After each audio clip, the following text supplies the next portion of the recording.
lack of engagement by authorities with international carriers. Fly Dubai has been a key link between South Sudan and the world.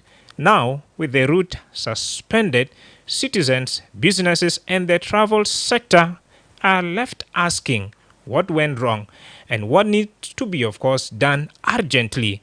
Joining us live in the studio to discuss this and more, Honorable Engineer Buturus Monani Mugaya, a member of Parliament, head of the Specialized Subcommittee on Petroleum and Oil, and advocate for infrastructure reform. Good to have you in the studio. Good evening, James. Thank you so much for hosting me this evening, and thank you to iRadio for always inviting me to come and share with you some of my ideas and thoughts about our country and how to move forward in a very sustainable and effective manner. I'm so happy and grateful for you. Thank you very much. First thing first, I've read your 5 pages document. Thank you. And the article here is a communication to His Excellency Vice President and Chairperson of Economic Cluster regarding the recent cancellation of that Fly Dubai flights to Juba. What really prompted you to issue this letter? Thank you very much, James. Yes, indeed. I think a couple of weeks back, we've all read the news. It was on the newspapers. I can't remember which was it, Citizens on, and also it came on several social media that Fly Dubai has decided to suspend its flight, and that's effectively from the 16th of April. And I felt this is a concern, a serious concern, because, as I explained, Flying Dubai has provided the opportunity to connect South Sudan and Juba with the world through a major hub, which is Dubai. We know that Dubai is now the #1 destination for foreign direct investment in the world. We know that Dubai is the #1 destination for trade, or if not, is definitely in the top 10, top 5, or even 3 destination for trade. Not only that, also for government relationship. It's so important for the Republic of South Sudan, because also a lot of our bilateral relations and activities involves working through, moving through Dubai. We know that Dubai sits right at the center there. You have access from Africa to Asia. Dubai sits right there. Access to Europe. Dubai also sits very central. So I think that suspension is a concern, and I believe it's going to be addressed, but I wanted to make sure that I flag the issue, and I didn't see any better perspective than to address our new Vice President, His Excellency Dr. Bolmel, because I've seen how proactive he has come since he has started, and he's also involved or in charge of economy. Now, here's the deal. Economy and transport infrastructure are the two sides of one coin. Without proper transport system, without proper infrastructure, that's been proven with global research, numerous research. Without proper transport, without proper infrastructure, we will not have proper economy developing. And that has proven. You can see now Dubai, because of good infrastructure, it's now the #1 destination. So if we lose such an important partner, that's going to be a setback, and we want to make sure our government and our able government are able to quickly address the issues and communicate with those carriers and see what are the possible challenges they are facing, why they are trying to suspend, whether there is a way of delivering or an agreement, maybe an incentive base. Everything is about business. It means about profit. Are they doing enough profit? So I've looked at some of the issues, and I believe there were 4 major issues that has come up very clear. One, the state of the airport, the infrastructure. We've now 20 years since the CPA, give and take, and the airport is definitely not at its best standards. And at this level, now, if you compare us with countries like Rwanda and Kenya and the other countries. We know that we came from a conflict. Rwanda also came from a conflict, but today they have a very good airport. Airport is the face of the country. So that issue of the infrastructure came very clear. The other thing which I've been hearing for some time, the issue of high taxation for the airlines. So high taxation, that means they're not going to they're not going to get enough profit, and that makes them automatically get disappointed and feel like they're not appreciated for what they're doing. So since they're giving us high value service, we need to see how we also compensate them with some incentive. So those two came very clear, and now I thought maybe I should flag them, as well as looking at short-term, medium-term, and long-term strategy for building our infrastructure and our transport system. Thank you.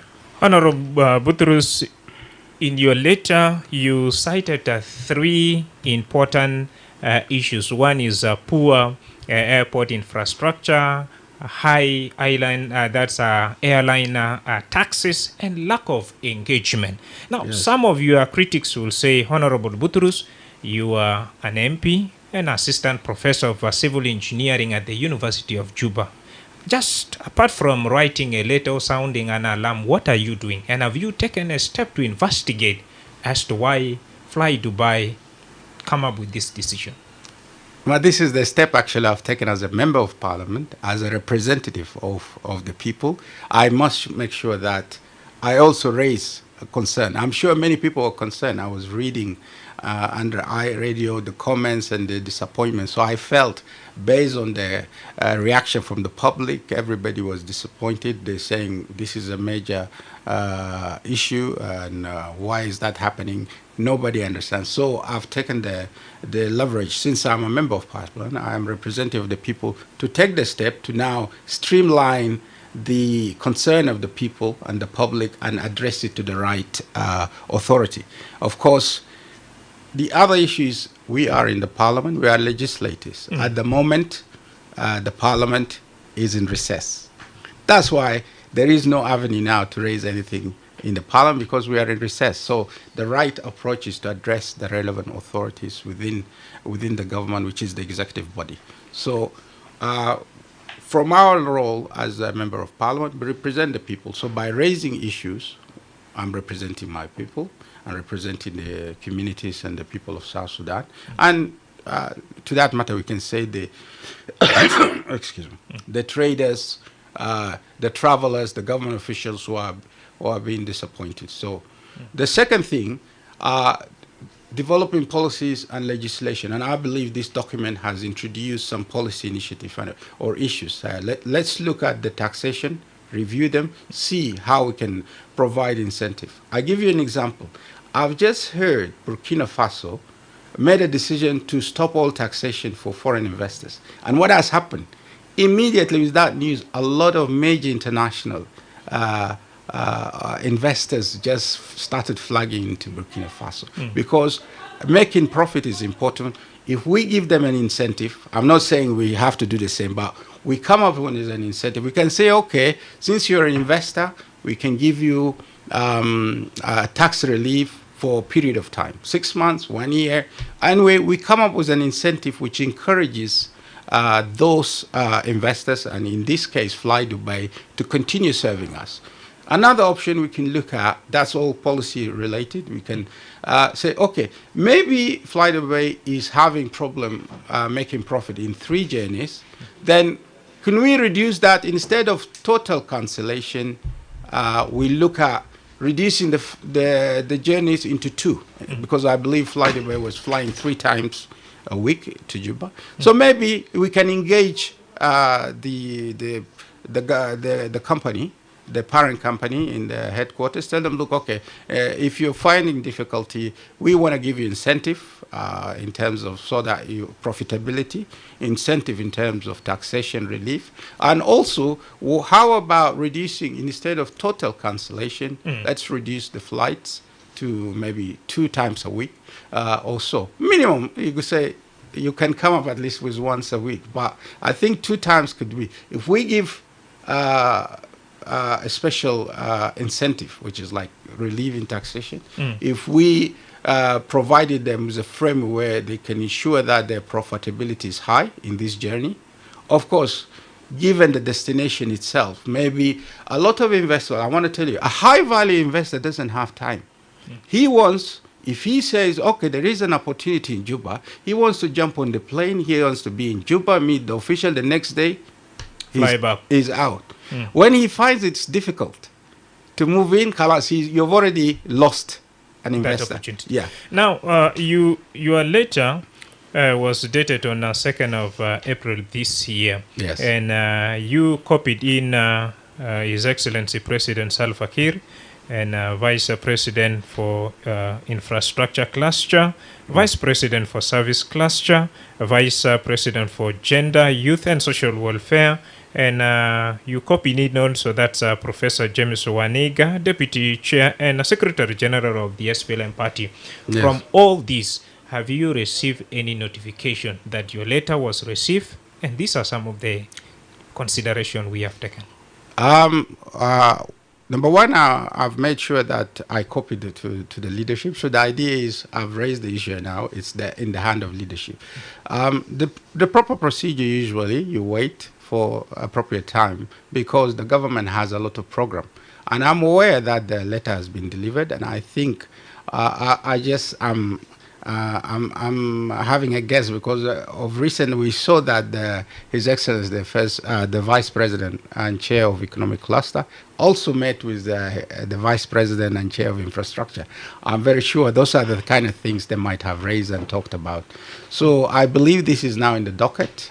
And our way of doing things is always to ensure that letters reaches the leadership. Since now the Parliament is closed, if the Parliament was open, I would have raised it as a motion in the Parliament. But now the only way is we address it to the leadership, and then we wait. And I'm very confident this issue is now being high priority in the table of the leadership, and we are looking to see some positive result. And I take a note that a few days ago, the two vice presidents for economy and for infrastructure have met, and I'm suspecting that this is one of the issues which has been addressed.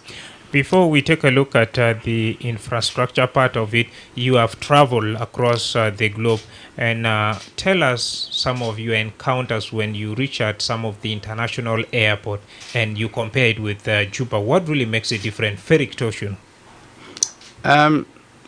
I think not only me, most of the people, after we've been traveling out there, we have been to Addis Ababa, for example, Mbolia International. We've been to Rwanda, we've been to Kenya.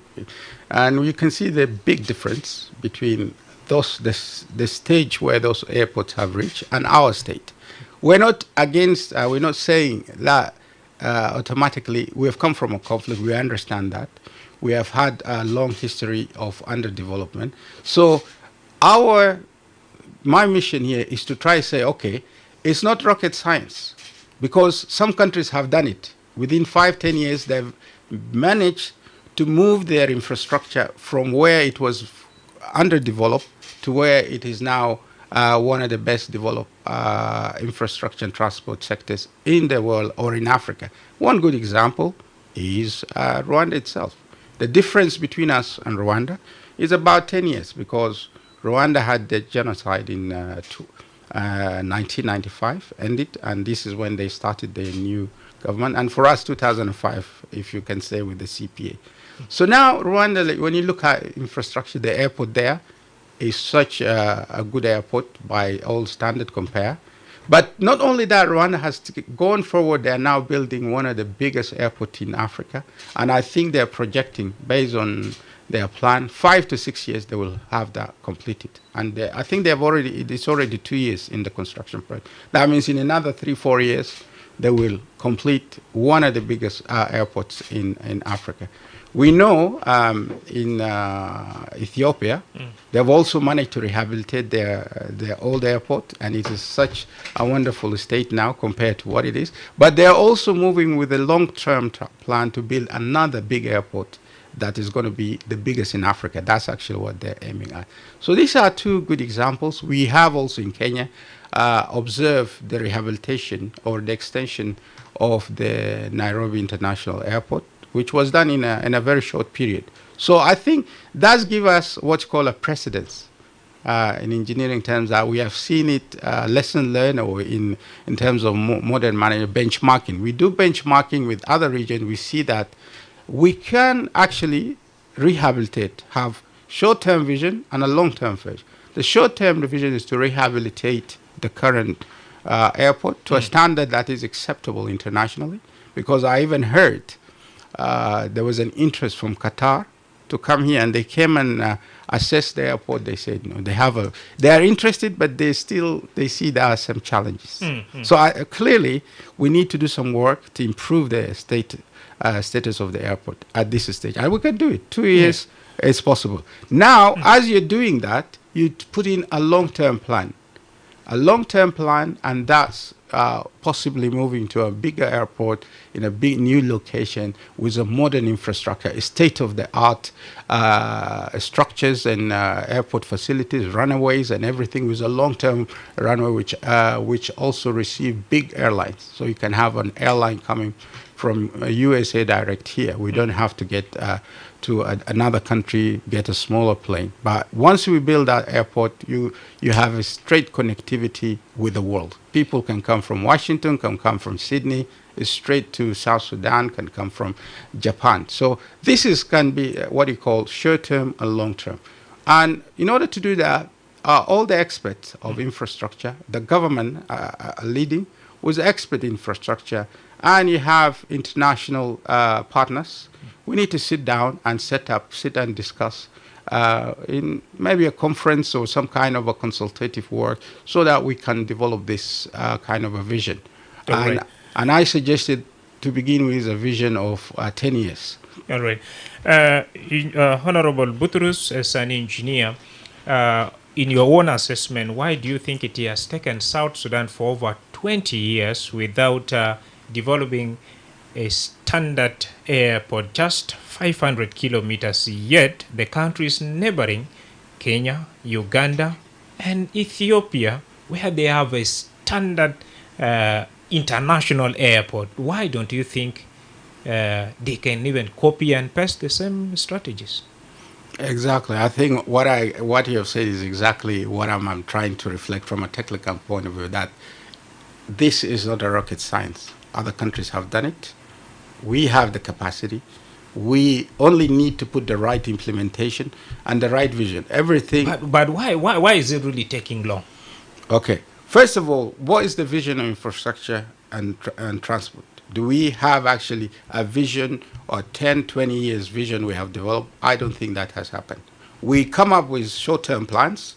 We want to do this, we want to do this, but everything is interconnected. We need to have a comprehensive and integrated infrastructure and transport vision or a strategy that cuts across all the sectors, starting with transport sector and roads, moving to energy, moving to waterways, and so on. By doing so, you have a vision, and it becomes, if I want to take a way people understand, something like a Bible.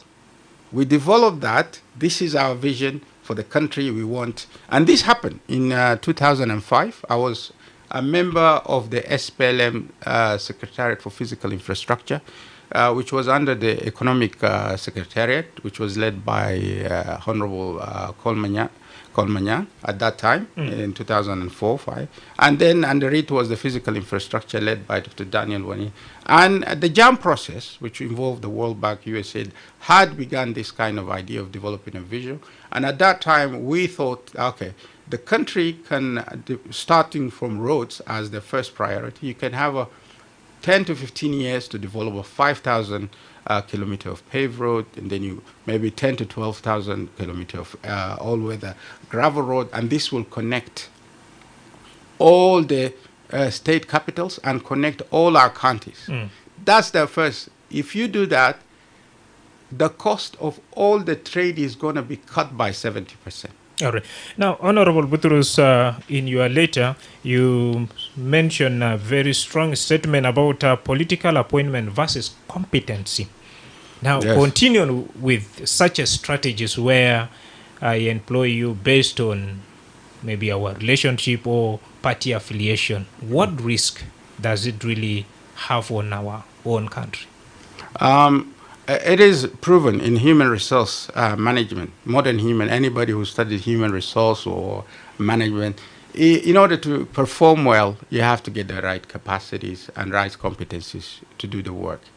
Because somebody who has the experience, has the education, has the experience, is going to come in from day one and hit the ground running and start doing the job. He already know. He has been through benchmarking exercise. He has been around the world. He has done similar work. So it's easier for such a person to start. But once you bring in somebody fresh to start the work, he first has to take that loop of learning, and that could be 6 months, could be anything. That's why we always advocate for promoting a competent and a merit-based, especially to technical firm. Now, these days, I'm seeing a lot of positive appointment, and one of it is, if you've seen the proactive way our new Vice President for Economic Cluster is doing, it shows proactiveness, it shows that he has the capacity, and he's moving very fast, meeting with donors, with partners, addressing issues of taxation. And this month, we heard a very positive news. The revenue has been collected the highest in a few years. This is an information, 136 billion, which is approximately 30 billion. That shows what happened when we get people with the right capacity. We've had the highest revenue in approximately 3 years' time. All right. Now, you sounded an alarm after seeing there's something wrong. Now, the question is, why do you think South Sudan hasn't really prioritized infrastructure the same way other African countries have done it? I think the right question is, how did we start in the right approach? If I was given the opportunity, the first thing I do at the beginning is to develop this vision, longer term vision, 10 to 20 years. Then develop the implementation mechanism. Then ensure that I have the right people to implement that vision. And then finally ensure that the finances are there. But did that happen? The fact is, if you ask today, we don't actually have any infrastructure and transport sector plan of like 10 to 20 years. We do have some minimum. So we need to get back to the drawing table and begin getting all the right attributes or factors in place to ensure. I think in 10 years, we can move very fast and expeditiously to do a lot of work on the road sector, to do a lot in the air transport sector, by moving faster, by ensuring that we have the right people, by calculating the right amount of funding that requires. And remember, of course, the country had a lot of other challenges. And these challenges also affect the implementation of infrastructure. That is why when you sit as an investor, as a government, you need to think about those challenges. We have the shutdown of oil, for example. It has affected our economy, and it has obviously slowed our development. We have issues, of course, other issues which have been dealt by the government, which also peace and so on. But we also have to address the issue of capacity. Now, in terms of investment, the true approach for handling large infrastructure has never been by using the little resources of the government. What has always been around the world recognized is to go through PPP, public-private partnership, whereby you bring in large investors who have high value resources. These are guys who can come in with 1 billion, 5 billion very fast. And that's why I say this type of investors, they want to come to Juba today. They don't have time. They're dealing with a lot of investment every day, every week. So they want to come to Juba, meet you, agree with you, they leave. And once you convince them, they put in a few billion dollars. And this is how we move on into most of our infrastructure. Airport is the same way. And this is the modalities which is happening. So partly, the other part is, of course, as a government, you also have to put in something, but you will never be able to use all your government resources, because that's not, there will be always problem with your resources. So you only have to budget something small, or whatever amount you can afford, but then the rest come from the investors, from the partners, and so high value global leaders who have access to resources, and from bilateral relations with other international governments. So I think this is what needs to be looked at. Yes. And in order to do that, everybody, we need to bring all these heads together, the expert, the government, in one place. Let us have a consultation among ourselves. Bring in people, University of Juba, you bring the government, the partners, all our partners also with the UNIMIS. And so we all come into one room and say, okay, how can we make sure in the next 10 years we move very fast and expeditiously to deliver this country? We move on getting the road sector, getting our airports. I'm very happy to hear that the country, for the first time, are allocating funds for agriculture. Yes, for sure. Honorable Butrus, some of your critics will say, as an honorable member, you were elected, of course. In your speech, you said South Sudan really did not start up in a rightful way. And that's supposed to be your work for advocating and making sure that line ministries are held accountable. So as an MP, what are you doing to make sure that these line ministries are held accountable? Thank you very much, James. This is a very good question. It is a correct question, and that is what I expect from the listeners, from the citizens of Sans for asking. And I want to assure you, as a member of Parliament, I've been at the forefront of always making inquiries, using parliamentary position, raising issues in the Parliament. On the infrastructure sector, I've extensively raised issues on them. I've discussed them within the Parliament. I've also raised several documentation, very high-level technical documentation, and shared them with colleagues. Apart from the paper, where are some of the tangible results of what you are doing, like you mentioned? We have to remember one thing. The government also has three arms. There is the legislature, and you have the executive, and you have the judiciary. As a legislature, I'm not an executive person. So my role is now to raise the issues through motions, through inquiries, through talks with colleagues in the executive, and just exactly this letter, what it does. Now, it is the executive body which is supposed to look at how to execute other plans and policies to change. But through such initiative, I'm very sure it also raises the right alarm, it raises the right concern. It's not just about raising concern, but I also making proposals. And if you see my letter, it has put in 3-4 proposals of how to address some of the issues. So it's always, when you raise a concern, make a proposal, say, look, why don't we try to do 1, 2, and 3? And that's what I did to suggest a way of addressing the issues to the government and so on. And we will continue to engage them as we are waiting for the opening of the Parliament. And then this is when we can now, I will probably, I'm going to put in a proper motion for an infrastructure which is probably titled Rethinking the way we do our infrastructure. How do we rethink to move our country fast? We can move whereby Juba can sound one day like Dubai. And this, in order for it to achieve, it's not impossible. Yes. They have done it, and we can also do it when we begin organizing our thinking and our way of implementing projects. From 2005 up to date, it's getting to almost 20 years. Don't you think really it's so frustrating to see a country without a proper infrastructure in the country? Yes, it is frustrating, but I don't... And moving forward, what are some of the possible strategies you would recommend the responsible or relevant authorities to embark on? I think it is an issue. It's that we haven't moved as fast.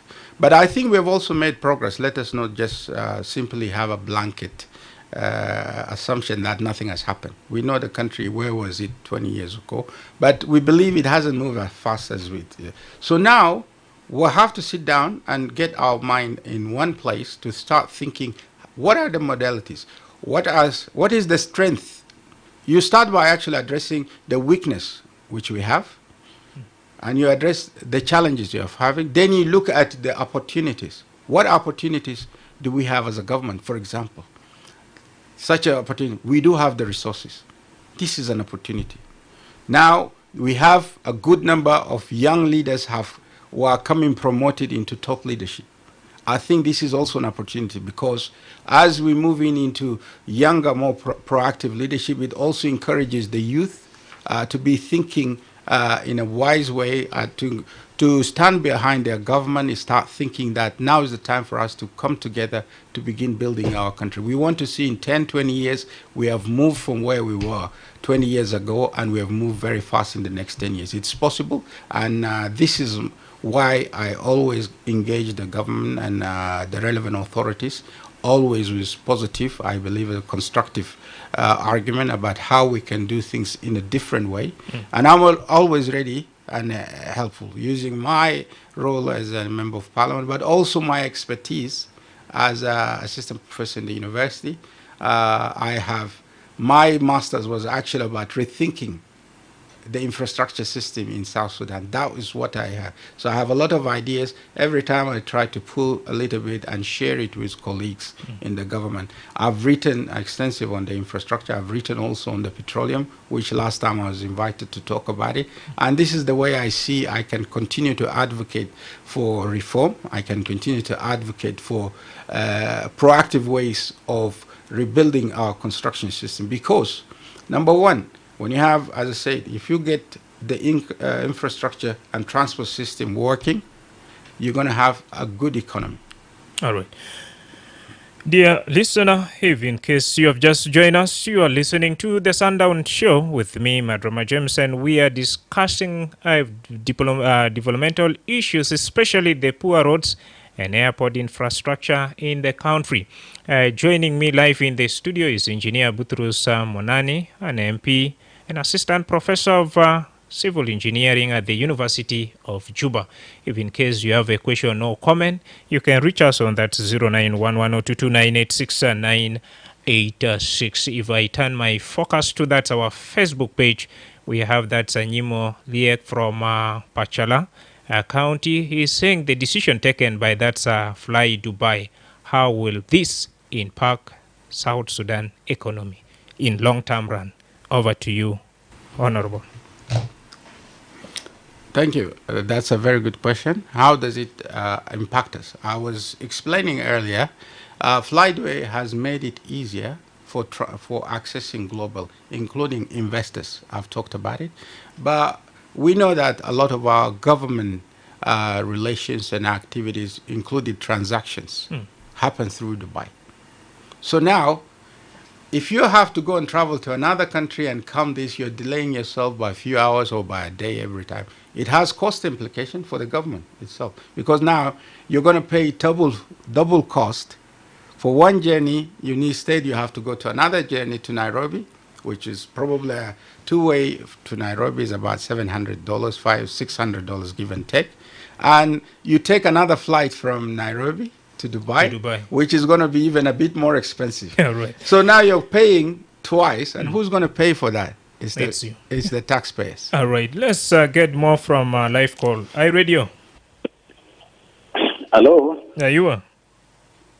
Salam alaikum. Kev, ita kun kwaisin. Alhamdulillah, Emmanuel Panadol. Yes, sir. Marhaba, swala wale talik. Le honorable. Lana biselimu. Yeah. Shukran. Butrus. I remember when the time we been in Yei and Yambio. You used to go there in the time of SPLA when we've been in the bush. I know you well. Thank you. And I appreciate you with your coming to radio. Talking, Yakwana, Hagiga Sunday, Belet Ghanaian, Belet Maganian. Wahed, we have strong membership in parliament, even in the council of ministers. We have strong people. Like in what I see, like a road from Juba to Yei, from Yei to Kaya. When you side of Yei and connect to Maridi, even currently as I speak with you, there is this road between Yei and Torres. So that bridge is already damaged. So no one can care about that. So what's your question? Because of time, yeah, you know. In reality, Yei is the headquarter of SPLM before. Yeah? So mini dunia guruze yapana. Ala hasa defi junu Sudan de. Shawari pitana masalao. Ya honorable. That gurusa oil water revenue collection. And yomi gilegetu fi that hakim gilegetu wende. But that is the gurusa junu Sudan de mas wen. Shukran jazil. But just the worry lenina hadiga tapa neka engineer.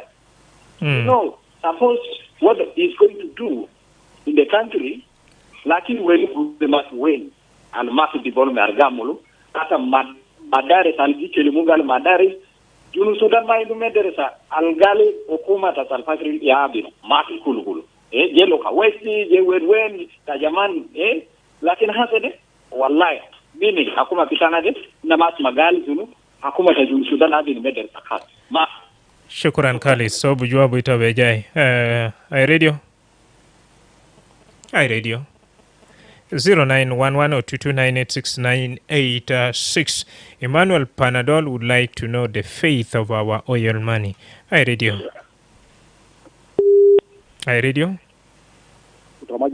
Lucas Sebit. I die a local service. Lemon Gava Kef. No, I'm based motor menjiri watakulu moyo. Le baraka swalta kishino. Swalta ebe sana gemasa asalo. Kilijo abana da Arabi. Mafi mushkila. Kawan be English. So, itaino. Gurus de keti rive imana de paladolo woni de hos de ena takalam. Arma arfu tinda de gesimu ali tinin taban kalamat alga mulu fi jubeni o barao. Kalamat alga amulu fi bada mini anini limasi na de o barao. Yala bada biga mini yei ni masle. Bada mini ni masle yei nasle kaya wen mahala del. Kalam to barao. Yani amulu kalamate ku barao. Ana mutakti. Kari nas kani go butu asla de kani sawa.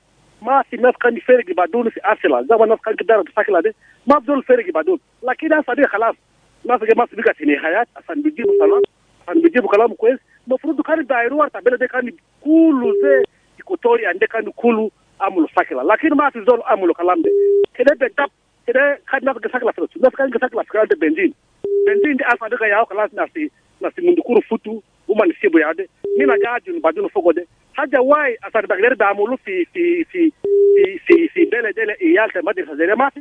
Shukran Luka. Ana gasalu sunrobo. Shukran. Na suma min Panadolo there are of gurus bita betrole be dab gura wen ka honorable wa nimraitnin muhatinin failan fi juzu min kaman fakit haya bitomo na shankev belede biindu huria. Fidel Kulasa resources del gad bilimu mafi huria mafi tenmia fishin gad basil marhab. Thank you very much. أنا بفتكر لأنه في it's okay. أنا هنا أول شيء أنا بحيي listeners بتاعنا وأنا سمعت question بتاعهم. I think it's genuine. ناس يسألوا أسئلة. But أنا هنا we have لازم برضو أننا بكت حاجات بطريقة الصحيحة. في زول قال ما في حاجة بناو من أنا ذاتي كنت مسؤول كاس سكرتارية SPLM وكنت in charge of infrastructure docket. أنا بنيت 32 schools across South Sudan between 2005 and 2010. And for example, in Maridi, one of the best girls' school has been built. So we know things have happened. Let us not just have a complete blanket saying nothing has been done. That's one. What I'm saying that we need to move faster than what we have done in the last 10 10 سنوات ولا 20 سنة الفاتة. في حاجات كان ممكن يعملوا أحسن وده أو سبب أنا I am trying نحاول نقدم يعني أفكار عشان نعمل آليات وننظم أفكار بتاعنا كحكومة. والحكومة طبعا من ثلاثة كل الأجهزة اللي هو legislator والexecutive وكده يجوا مع بعض. يلا في نفس الزمن بنجيب اكسبرت عشان ننظم التفكير بتاعنا في التنظيم اللي بيقول له الإداري. مودرن مانجمنت بيقول لك أهم شيء في كل تنظيم عشان يحقق اللي هو البلاننج. انت تقضي زمن كفايه تعمل بلاننج عشان يكون عندك خطه، يا خطه 40 بتاع 40 سنه زي ما قلنا، يا خطه 20 او 10 سنوات. انا افتكر ده ما عمل نفسه although بدينا به في 2005 somehow between 2011 و 20 I think الفكره ده شويه وقف. انا افتكر كمان حصلت challenges. one we had لما الحكومه اندبندنس جاء، اول شيء عندنا كان الاوستيريتي. نتذكر الاوستيريتي سنتين، بعديه جات الحرب في 2013 منه 16 وكده. الحكومه برضو يعني واجهت صعوبات. جات الكوفيد 19 جزء منه، فا lot of صعوبات دي تحصل. فاينلي هسه سنتين ولا سنه وشويه الاويل شات داون. ما مشكلة زيت كوفيد 19 دي في كل عالم ما جنوب السودان بس وباقي عالم دي لمون عنده تنمية. مشكلة وين؟ That is عشان كده أنا بقول أنا حسب بقترح إنه نحن كحكومة وأنا كزول عندي expert بتاع infrastructure بقول إن إحنا لازم نعمل إعادة تنظيم. إعادة التنظيم بتاع البنية التحتية بتاع جنوب السودان. وده الزمن الحسا عايزين نبدأ فيه. إن إحنا ما نقضي، لو قضينا زمننا في النيجاتيف في الباست بيقول لك شنو؟ don't spend your time in the past. You need to move into the future because we consume ourselves. الحاجة الفات إنت ما بقدر غير الفات صح؟ نعم. لكن إنت عندك الباور تغير المستقبل. شكرا. وأنا حسب أفكر إنه نحن نبدأ نفكر South Sudan of the future. نسمع من مكالمة داي راديو. Madrama James. Yes. Good evening, my brother. Good evening. And good evening to the guests, to the studio. Thank you, Joseph. What's your question? My question, my brother, I want to ask Honorable, because it's one of the members of the parliament. There is a question that's put here. Because there's no road connectivity to the countryside, and members of the parliament is overseeing work of the executive. And the executive, they are not doing their work. Who is to be blamed here? People say parliament working with the president is not working. People say executive. Tell us who is not doing his job. If it's parliament, why they don't give recommendation to the president to appoint people that they're going to do services to the people? All right. Thank you very much. That was Joseph from Munuki here. What's your take on his question? Thank you to Joseph. I think that's it's a legitimate question. Anybody has a concern.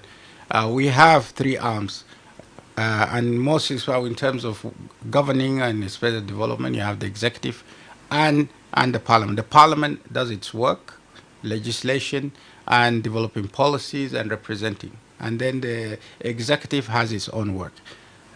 The reality is all of us have to work together, the parliament and the executive, to make sure that we deliver service to our people. How do you do that? As a parliamentarian, I have to do my work. I believe what I'm doing now is part of my work as a parliamentarian, by raising the flag whenever there is issues, by making proposal using my small expertise as a parliamentarian, as an expert in infrastructure, to try to direct the government or suggest recommendation for how we do practical things in a better way. And that is exactly what I'm doing as a member of parliament. So the issue which has been raised, it has a lot of challenges. I've said before, the government has faced a lot of challenges. We've had lack of planning is one of the big factors. As I said, in 2005, I was member of the Secretariat. We had a plan of 5,000 kilometers of roads tarmac roads, 12,000 kilometer of all-weather road. It was to be done within 15 years. What has happened? That's why I'm flagging the man and say, okay, let us go back now to the drawing board. Let's go back to the old plan and see how we can implement it in the next 10 to 15 years. Yes. Honorable, if you analyze the situation of Joseph, there is already a frustration. For example, some of these MPs, they have allowances. And once if the allowances are not given, they make a lot of noise. But holding some of these ministries that are supposed to deliver services in the country, they are sleeping. Why would you make an alarm based on something that will only benefit you? For example, some of these MPs are getting almost $15,000. And when it comes to service delivery, MPs are not making noise. What's happening? Thank you for the question. I believe, I think some information need to be corrected also to the public. MPs are working hard. Your MPs are resilient. They've been working hard in the parliament. Anybody who follows the sessions, you see a lot of these issues has been raised. There's been several motions been addressed. Sometimes the issue might be the follow-up. A motion is raised, but has there been a follow-up to ensure that it is implemented? That's a challenge. And who is supposed to do the follow-up? Us, of course, as MPs. And this is exactly why are we waiting for the opening of the parliament, and we hope the parliament will open soon. I'm one of the people who said, who has been appealing for the opening, so that we go back to our work of questioning the executive and suggesting changes and promoting reforms and looking. And this is one of the areas. Infrastructure contributes to more than 20 or 30% of the GDP of the country, maybe even 50%. And I think this kind of initiative is my own initiative to try to encourage also our brothers in the executive to move in a way that we can move very expeditiously, very fast to bring development so that our people now begin to see that impact on them. And that's why I understand the frustration of everybody. And I am here raising the concern. The same concern now they're raising, I've now channeled it to the right authority through this documentation. Thank you. Because time is not really our best friend, and neither will it be our best friend very soon. And let me talk to two more lucky callers, and then we call it a show. I radio. I radio. 091102298698 fursa laitnin mukhalama yala badaka na bi gaful barnamij ay radio. Madrama James. Yes. Yes, you are connected with James Dwar. Yes, James, welcome.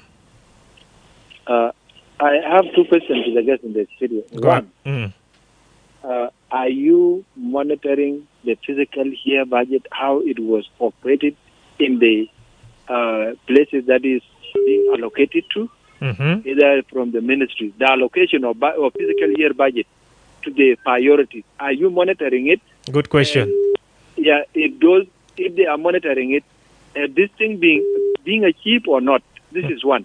Two, it is trying to depend when we have so many kids who are still under the trees, 14 years down the line plus 5 years, which is 21 years. And the kids are still under the trees.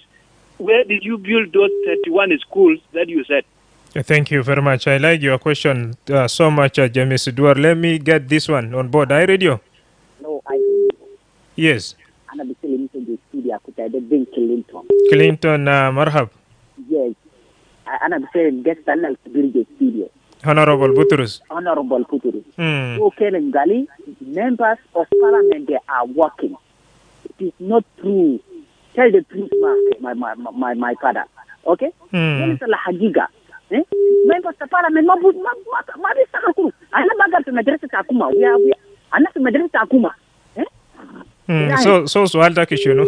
So I Burano. There is a woman Abinu. The government, they will do that. Why do Teletinde? Why Teletinde? The Martin against the woman Abinu. This school, primary Chinese school, they are built by the government of China. Shukran jazilan. Shukran Clinton. Naam, wasad zaman na khalas bugol wadi fursa le honorable Hassan Juabu awel James Duar bugol monitoring better budget. Tabugol Shinoyala, you talked of 31 school. According to you, it's your personal initiative, but some took it like, oh, okay, continue. Yes, respond to those questions. Yeah, thank you very much. Once again, I'm grateful for all the public, for the listeners, for raising these questions. It's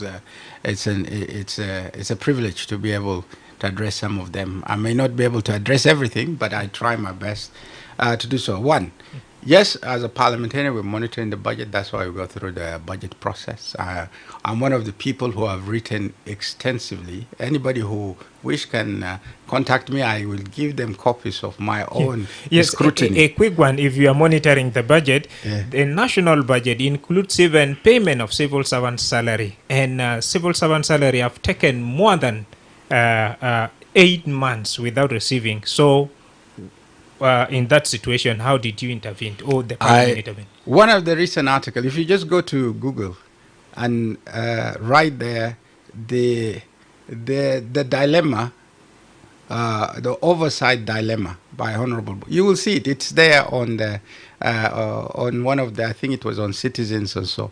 I have explained the issues of oversight, the challenges we are facing, and address the issues of salaries and everything which is related to the budget in that in one of those publications. Then over to 31 school because of that. Yeah, the 31 school is one of the initiatives I was building. It was under the Secretary of Physical Infrastructure. It was between 2005 and 10, let me say. It was not only in Juba, it was in different locations. It was at that time funded by partnership with the United States agency. That's why I was saying in the earlier days, I was personally responsible for building a number of schools, a number of clinics in Monvolo and so on. Rumbek Airport rehabilitation was part of it.